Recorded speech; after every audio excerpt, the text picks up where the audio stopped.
لم تغفر لنا وترحمنا لنكونن من الخاسرين ربنا لا تزغ قلوبنا بعد إذ هديتنا وهب لنا من لدنك رحمة إنك أنت الوهاب رب ارحمهما كما ربياني صغيرا اللهم حاسبني حسابا يسيرا اللهم إنك عفو تحب العفو فاعف عنا গুনার বোঝা মাথায় নিয়ে ভিক্ষুকের মতন তোমার দরবারে দুই হাত তুলেছি ইয়া রব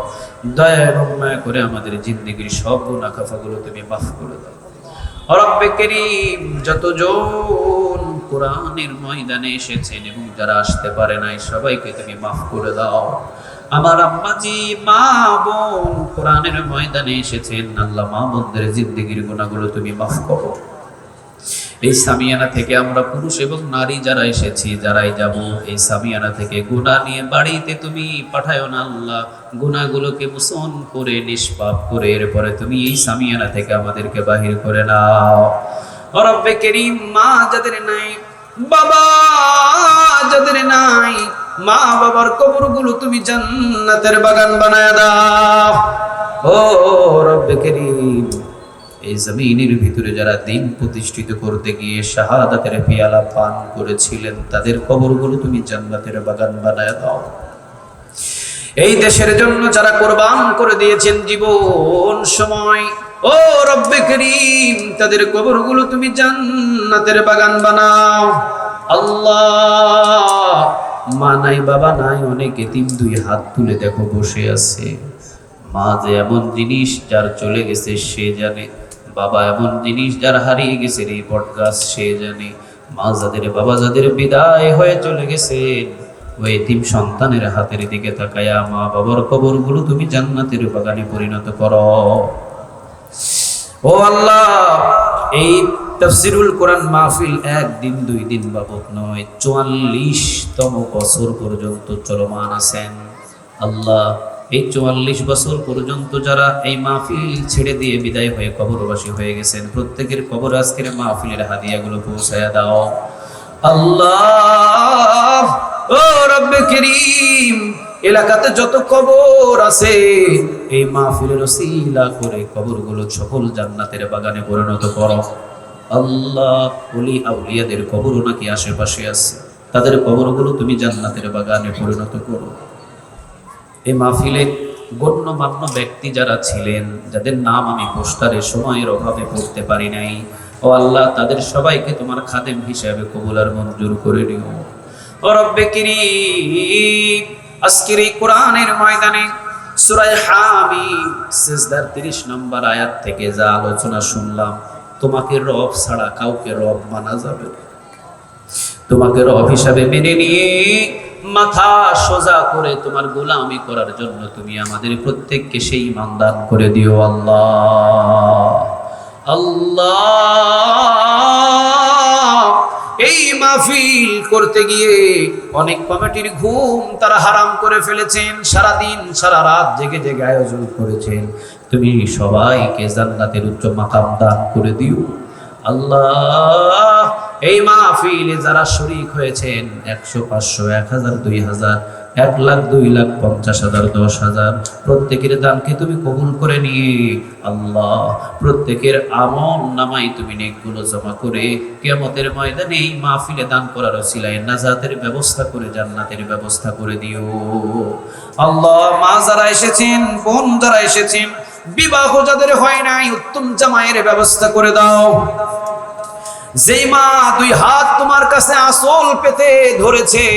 ছেলে নাই ছেলে দাও মেয়ে নাই মেয়ে দাও সন্তান নাই তোমার কাছে তো কোনো অভাব নাই সন্তান দিয়ে মায়ের কুল তুমি ভরপুর করে দাও ও মা পর্দা করার জন্য আজকে মাহফিলেই তুমি সিদ্ধান্ত নিয়ে নাও গো মা মা গো তোমাকে বিবাহ করে তোমার জামাই বাড়ির লোকজন আতর তোমার জামাই বাড়ির লোকজন রঙিন রঙিন শাড়ি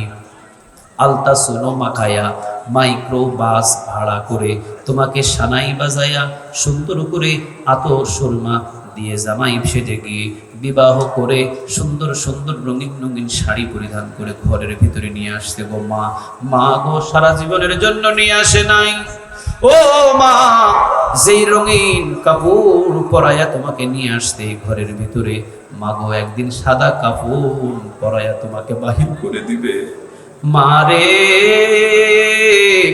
তুমি এই দুনিয়াটাকে আপন মনে কইরো না গো মা, স্বামীর বাড়িটারে আপন মনে কইরো না গো মা, স্বামীর সংসারটারে আপন মনে কইরো না গো মা। মা গো, আজ থেকে নতুন করে সিদ্ধান্ত নাও, 5 ওয়াক্ত নামাজ একদিনের জন্য কাজা করবা না,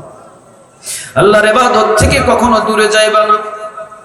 ও মা, খাদিজা রাদিয়াল্লাহু তাআলা আনহার মতো জীবন যাপন করবা, সিদ্ধান্ত নিয়ে নাও। স্বামী ছাড়া এই চেহারাটা কোনো পরপুরুষকে আর দেখাবা না। মাগো, বিয়ে করে আনছিল তোমারে সুন্দর যত্ন করে, সাদা কাফন পরাইয়া একদিন তোমাকে বাহির করে দেবে। মাঝেই কয়দিন সময় পাইবা, ওই কয়দিন আল্লাহর ইবাদত করে আল্লাহর কুদরতি অন্তরে জয় করে ফেলো গো মা। আমার মা বোনদেরকে আল্লাহ যেন আয়েশা, ফাতিমা, খাদিজাদের মতো কবুল আর মঞ্জুর করে না।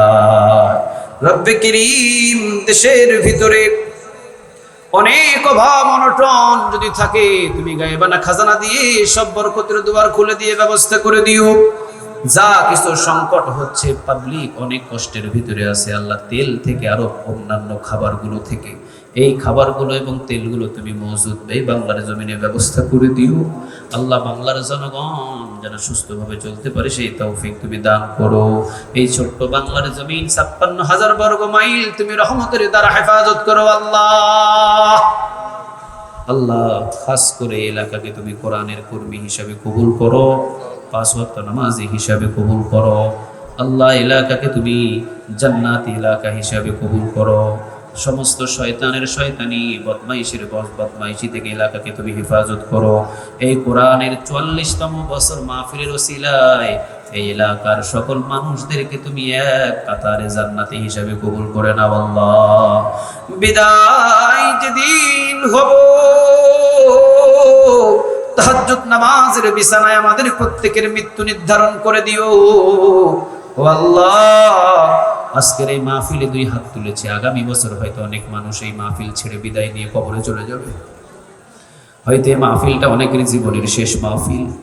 হয়তো আগামী বছর এই মাহফিল আর সে পাবে না। আল্লাহ, যদি মৃত্যুর গাড়ি হাজির হয়, ইমানের মৃত্যু দিও। জবানে তুমি উচ্চ সুরে বারবার কালিমাটা জারি রেখে দিও, লা ইলাহা ইল্লাল্লাহু মুহাম্মাদুর রাসূল।